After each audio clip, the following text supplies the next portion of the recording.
আজকে আমরা এমন একটা টেকনোলজির স্টোরি বলবো যেটা একসময় মানুষের কাছে ম্যাজিকের মতো মনে হতো, আর সেটা হচ্ছে কালার টিভি আসার গল্প। আজকে আমরা টিভি অন করি, রিমোট প্রেস করি, ইউটিউব, নেটফ্লিক্স, নিউজ সব কিছু ফুল কালারে দেখি। কিন্তু একটা সময় টিভি মানে ছিল কিন্তু সাদা কালো ছবি। মানুষ কিন্তু সিনেমা দেখতো, লাইভ অনুষ্ঠান দেখতো, খবরও দেখতো, কিন্তু সব কিছু ছিল ব্ল্যাক অ্যান্ড হোয়াইট।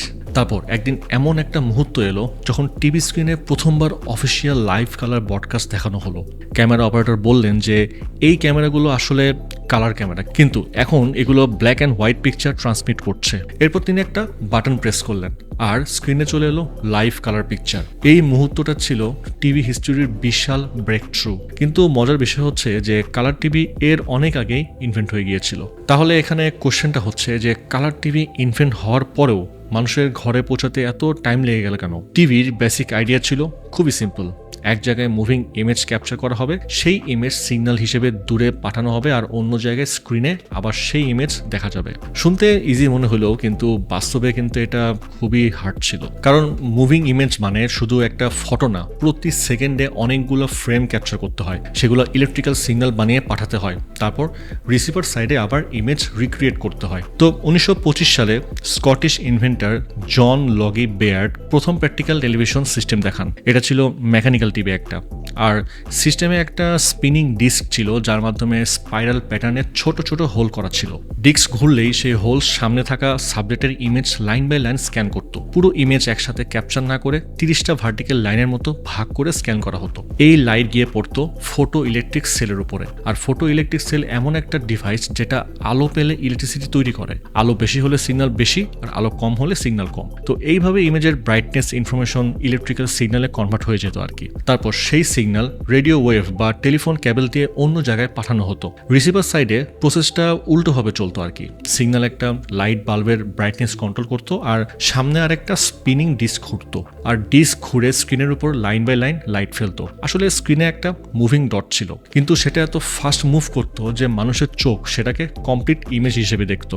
সিস্টেম কিন্তু পারফেক্ট ছিল না, রেজুলেশন খুব কম ছিল, ফ্রেম রেট ছিল 5 FPS, তাই ইমেজটা ব্লারি আর মুভমেন্টটা চপি ছিল আর কি। কিন্তু এরপরও এটা কিন্তু রেভলিউশনারি ছিল, কারণ প্রথমবার মানুষ বুঝলো যে মুভিং ইমেজ দূরে পাঠানো পসিবল। এরপর বেয়ার্ডের সামনে নতুন একটা চ্যালেঞ্জ এলো, এই টিভিতে কালার কিভাবে অ্যাড করা যায়। তিনি একই স্পিনিং ডিস্ক সিস্টেম মডিফাই করলেন আর কি। তো হোলসগুলোকে 3 ভাগে ভাগ করলেন এবং রেড, গ্রিন এবং ব্লু ফিল্টার ওর মধ্যে অ্যাড করে দিলেন। কারণ আমাদের চোখে প্রায় সব কালার তৈরি করা যায় রেড, গ্রিন আর ব্লু লাইট মিশিয়ে। ডিস্ক যখন ঘুরতো তখন একবার রেড ইনফরমেশন, তারপর গ্রিন, তারপর ব্লু ক্যাপচার করতো। রিসিভার সাইডেও রেড, গ্রিন, ব্লু ফ্রেম অনেক ফাস্ট ডিসপ্লে করা হতো। এই ফ্রেমগুলো এতই ফাস্ট দেখানো হতো যে মানুষের ব্রেন এগুলোকে আলাদা করে ফ্রেম হিসেবে না দেখে একসাথে ফুল কালার ইমেজ হিসেবে দেখতো। তো 1928 সালে বেয়ার্ড তার কালার টিভি ডেমনস্ট্রেট করেন। ক্যামেরার সামনে কালারফুল ফ্লাওয়ার্স আর স্ট্রবেরিজ রাখা হতো। স্ক্রিন ছিল মাত্র 2 ইঞ্চ, কিন্তু মানুষ অবাক হয়ে গিয়েছিল, কারণ তারা প্রথমবার টিভি স্ক্রিনে কালার দেখছিল। কিন্তু প্রবলেম ছিল, এটা প্র্যাকটিক্যাল না। মেকানিক্যাল সিস্টেমের লিমিটেশন ছিল অনেক বেশি, রেজুলেশন কম, ফ্রেম রেট কম, আর শার্প ইমেজ পেতে হলে ডিস্কে অনেক বড় করতে হতো এবং ক্রেজি স্পিডে ঘোরাতে হতো। বাসার টিভি হিসেবে এটা প্র্যাকটিক্যাল ছিল না আর কি। তাই সায়েন্টিস্টরা এটা বুঝতে পারলো তখন যে টিভির ফিউচার কিন্তু মেকানিক্যাল না, ফিউচার হবে হচ্ছে ইলেকট্রনিক টিভি। তো এখানেই চলে আসে সিআরটি বা ক্যাথোড রে টিউবের গল্প। তো সিআরটি টেকনোলজি শুরু হয়েছিল টিভির অনেক আগে থেকেই। তো জার্মান ফিজিসিস্ট হেনরিচ গেসলার এবং জুলিয়াস প্লাকার গ্যাস আর ইলেকট্রিসিটি নিয়ে এক্সপেরিমেন্ট করছিলেন। তারা গ্লাস টিউবের ভেতর এয়ার কমিয়ে ভ্যাকুয়াম তৈরি করলেন, দুই পাশে মেটাল ইলেকট্রোড বসালেন, তারপর ইলেকট্রিসিটি দিলেন সেখানে। তো দেখা গেল যে টিউব গ্লো করছে। পরে বোঝা গেল যে ইলেকট্রিসিটি দেওয়ার ফলে ক্যাথোড থেকে ইলেকট্রন বের হয়ে টিউবের এক প্রান্তে গিয়ে আঘাত করছে, আর সেই আঘাতের কারণে লাইট তৈরি হচ্ছে। এরপর ফার্ডিনান্ড ব্রাউন এর আইডিয়া ব্যবহার করে ক্যাথোড রে টিউব তৈরি করেন। সিআরটিকে সহজভাবে ভাবুন একটা ইলেকট্রন গান হিসেবে। এই ইলেকট্রন বিম শুট করে, আর সেই বিম স্ক্রিনের কোটিংয়ে আঘাত করলে লাইট তৈরি হয়। ম্যাগনেট বা ডিফ্লেক্টর দিয়ে বিমকে আপ ডাউন আর লেফট রাইট মুভ করানো যায়। মানে মেকানিক্যাল ডিস্ক ছাড়াই স্ক্রিনের উপর line by line image draw করা পসিবল হয়েছিল।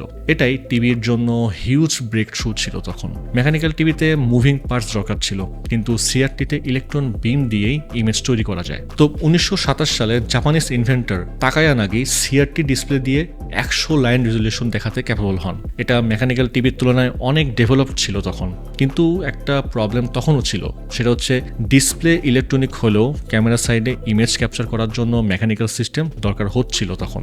এখানে আসল চ্যালেঞ্জটা ছিল ইলেকট্রনিক ক্যামেরা তৈরি করা। তারপর 1933 সালে রাশিয়ান আমেরিকান ইনভেন্টর ভ্লাদিমির জরিকিং আইকোনোস্কোপ তৈরি করেন, যেটা প্রথম প্র্যাকটিক্যাল ভিডিও ক্যামেরা সিস্টেমের মধ্যে অন্যতম। তো আইকোনোস্কোপের কাজ ছিল লাইট ইমেজকে ইলেকট্রিক্যাল সিগন্যালে কনভার্ট করা। সাবজেক্ট থেকে লাইট লেন্সের মাধ্যমে একটা ফটোসেন্সিটিভ সার্ফেসে পড়তো। এই সার্ফেসে হাজার হাজার টাইনি ফটোসেন্সিটিভ গ্রেনস ছিল, অনেকটা আজকের পিক্সেলের মতো আর কি। যেখানে বেশি লাইট পড়তো সেখানে বেশি ইলেকট্রন রিলিজ হতো, যেখানে কম লাইট পড়তো সেখানে চার্জ বেশি থাকতো। এভাবে সার্ফেসের উপরে ইমেজের ইলেকট্রিক্যাল প্যাটার্ন তৈরি হতো আর কি। তারপর ইলেকট্রন বিম সেই surface line by line scan করতো এবং ইনফরমেশন ইলেকট্রিক্যাল সিগন্যালে কনভার্ট করতো। এই সিগন্যাল সিআরটি ডিসপ্লেতে পাঠালে আবার ইমেজ তৈরি করা যেত। তো 1930-এর দশকের মাঝামাঝি সবাই এটা বুঝে গেল যে সিআরটি হচ্ছে টেলিভিশনের ফিউচার। এবার একটা কোশ্চেন হচ্ছে যে কালার কিভাবে অ্যাড হবে। American company RCA colour TV নিয়ে কাজ শুরু করলো। তারা এমন একটা ক্যামেরা বানালো যেখানে ইনকামিং লাইট প্রিজম দিয়ে রেড, গ্রিন, ব্লু এই 3 ভাগে ভাগ করা হতো। প্রতিটি কালার আলাদা ক্যামেরা টিউবে সিগন্যাল তৈরি করত। টিভি সাইডে 3টি আলাদা সিআরটি সেই রেড, গ্রিন, ব্লু ইমেজ তৈরি করত। তারপর লেন্স দিয়ে সেই 3টি ইমেজ মিশিয়ে কালার ইমেজ বানানো হতো। আইডিয়া কাজ করতো, কিন্তু প্র্যাকটিক্যাল ছিল না, কারণ 3টি সিআরটি মানে টিভি অনেক বড়, কমপ্লেক্স এবং এক্সপেন্সিভ।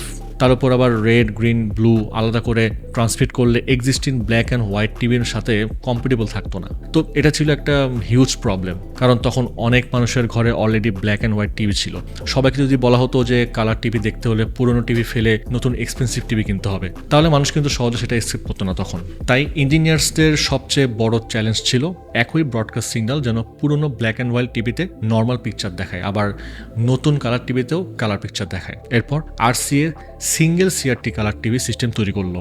এখানে 3টি আলাদা সিআরটি না, বরং এক সিআরটির ভেতরে 3টি ইলেকট্রন গান রাখা হলো, রেড, গ্রিন আর ব্লু এর জন্য। স্ক্রিনের সারফেস কোটেড ছিল tiny red, green, blue phosphor dots দিয়ে। ইলেকট্রন বিম যখন রেড ফসফরে হিট করতো রেড লাইট বের হতো, গ্রিন ফসফরে হিট করলে গ্রিন লাইট, আর ব্লু ফসফরে হিট করলে ব্লু লাইট। দূর থেকে দেখলে এই ডটস একসাথে মিশে ন্যাচারাল কালার ইমেজ তৈরি করতো। কিন্তু এখানে একটা নতুন প্রবলেম ক্রিয়েট হলো, সেটা হচ্ছে ইলেকট্রন বিমকে খুব প্রিসাইজ হতে হবে আর কি। রেড বিম যেন রেড ডটে লাগে, গ্রিন বিম যেন গ্রিন ডটে লাগে, ব্লু বিম যেন ব্লু ডটে লাগে। সামান্য পরিমাণ ভুল হলেই কিন্তু কালার নষ্ট।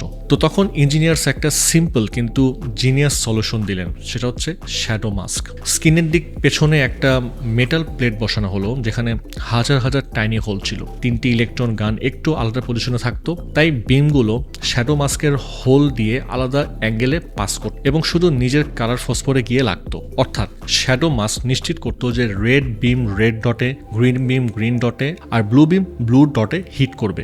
এই ডিজাইন কালারটাই সিআরটিকে প্র্যাকটিক্যাল করে তুললো। এখন টিভি স্ক্রিনে line by line red, green, blue intensity control করে রিয়েল কালার ইমেজ তৈরি করা পসিবল হলো। কিন্তু এরপরও একটা হিউজ প্রবলেম ছিল, আর সেটা হচ্ছে ব্রডকাস্ট ব্যান্ডউইথ। টিভি সিগন্যাল পাঠাতে রেডিও ফ্রিকোয়েন্সি ব্যবহার করা হয়, কিন্তু রেডিও ফ্রিকোয়েন্সি আনলিমিটেড না। Aviation, ships, military communication, radio সবকিছুর জন্যই আলাদা ফ্রিকোয়েন্সি দরকার। টিভি চ্যানেলের জন্য 6 মেগাহার্টজ ব্যান্ডউইথ নির্ধারণ করা হয়েছিল। Black and white TV signal এই ব্যান্ডউইথের মধ্যে ফিট করতো, কিন্তু কালার টিভিতে যদি রেড, গ্রিন, ব্লু 3টি সিগন্যাল আলাদা করে পাঠানো হয় তাহলে 3 গুণ ব্যান্ডউইথ লাগবে, সেটা কিন্তু পসিবল ছিল না। তাই ইঞ্জিনিয়ার্সদের এমন ট্রিক বের করতে হলো যাতে কালার ইনফরমেশন একই ব্ল্যাক অ্যান্ড হোয়াইট সিগন্যালের ভেতরে লুকিয়ে পাঠানো যায়, এক্সট্রা ব্যান্ডউইথ ছাড়াই আর কি। এখানেই চলে আসে লুমা এবং ক্রোমিনেন্স। প্রথমে রেড, গ্রিন, ব্লু সিগন্যাল মিশিয়ে তৈরি করা হলো ব্রাইটনেস সিগন্যাল, যাকে বলা হয় লুমা। এই লুমা সিগন্যাল পুরনো ব্ল্যাক অ্যান্ড হোয়াইট টিভি ব্যবহার করতে পারে, মানে পুরনো টিভি এই সিগন্যাল পেলে normal black and white picture দেখাবে। এরপর কালার ইনফরমেশন আলাদা করে এনকোড করা হলো ক্রোমিনেন্স সিগন্যাল হিসেবে। সহজভাবে বললে লুমা বলে ইমেজ কতটা ডার্ক বা ব্রাইট, আর ক্রোমিনেন্স বলে ইমেজের কালারটা আসলে কি। ইঞ্জিনিয়ার্স ক্রোমিনেন্স সিগন্যালকে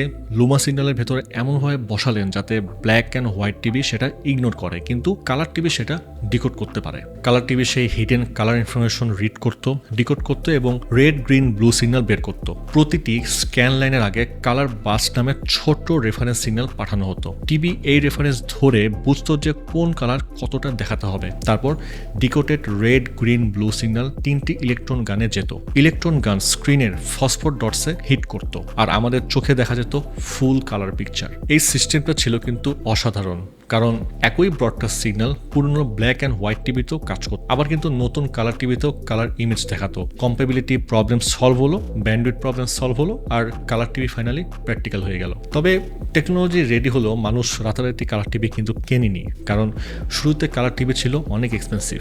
তার উপর কিন্তু আবার সব প্রোগ্রাম কালারে ব্রডকাস্ট হতো না। অনেক চ্যানেল কিন্তু আস্তে আস্তে কালার প্রোগ্রামে শুরু করে, তাই কালার টিভি পপুলার হতে কিন্তু কয়েক বছর টাইম লেগে যায়। তো 1970-এর দশকের শুরুতে colour TV household finally black and white টিভিকে ছাড়িয়ে যায়। তো আজকের দিনে আমাদের কাছে কালার টিভি কিন্তু খুব অর্ডিনারি মনে হয়, কিন্তু এর পেছনের ইঞ্জিনিয়ারিং ছিল ইনক্রেডিবল। স্পিনিং ডিস্ক থেকে সিআরটি, ফটো ইলেকট্রিক সেল থেকে আইকোনোস্কোপ, রেড গ্রিন ব্লু ফিল্টার থেকে শ্যাডো মাস্ক, লুমা ক্রোমিনেন্স এনকোডিং, প্রতিটি স্টেপ ছিল একটা অসাধারণ ইনোভেশন। তো কালার টিভি কিন্তু শুধু স্ক্রিনে কালার অ্যাড করার স্টোরি না, এটা হলো মানুষ কিভাবে লাইটকে ইলেকট্রিক্যাল সিগন্যালে বানিয়েছে আর সেই সিগন্যাল দূরে পাঠিয়েছে, আবার সেই সিগন্যাল থেকে ইমেজ রিক্রিয়েট করেছে, সেটার একটা স্টোরি। আর সব থেকে অ্যামেজিং বিষয় হচ্ছে যে কালার টিভি প্র্যাকটিক্যাল করতে ইঞ্জিনিয়ার শুধু নতুন টিভি বানাননি, তারা এমন সিস্টেম বানিয়েছেন যাতে পুরনো টিভিও কাজ করে, নতুন টিভিও কাজ করে। তাই পরের বার যখন আপনি টিভি স্ক্রিনে কালার দেখবেন, মনে রাখবেন যে এই সিম্পল লুকিং ইমেজের পেছনে কয়েক দশকের এক্সপেরিমেন্ট, ফিজিক্স, ইলেকট্রনিক্স, অপটিক্স আর অসাধারণ ইঞ্জিনিয়ারিং ক্রিয়েটিভিটি ছিল। ব্ল্যাক অ্যান্ড হোয়াইট থেকে কালার টিভিতে যাওয়ার জার্নি শুধু টেকনোলজির পরিবর্তন না, এটা ছিল মানুষের চোখে পৃথিবীকে আরও বাস্তবভাবে দেখানোর একটা বিশাল সায়েন্টিফিক অ্যাচিভমেন্ট। তো এখানেই আজকের ভিডিও শেষ করতে হচ্ছে। আশা করি ভিডিওটি আপনাদের সবার ভালো লেগেছে, আর যদি ভিডিওটি ভালো লেগে থাকে তাহলে অবশ্যই শেয়ার করতে ভুলবেন না, আর যদি কোনো ধরনের কোয়ারিজ থাকে অবশ্যই কমেন্ট করতে ভুলবেন না। আজ চলো যাচ্ছি, দেখা হবে পরে কোনো ভিডিওতে। সে বলতে ভালো থাকুন, সুস্থ থাকুন।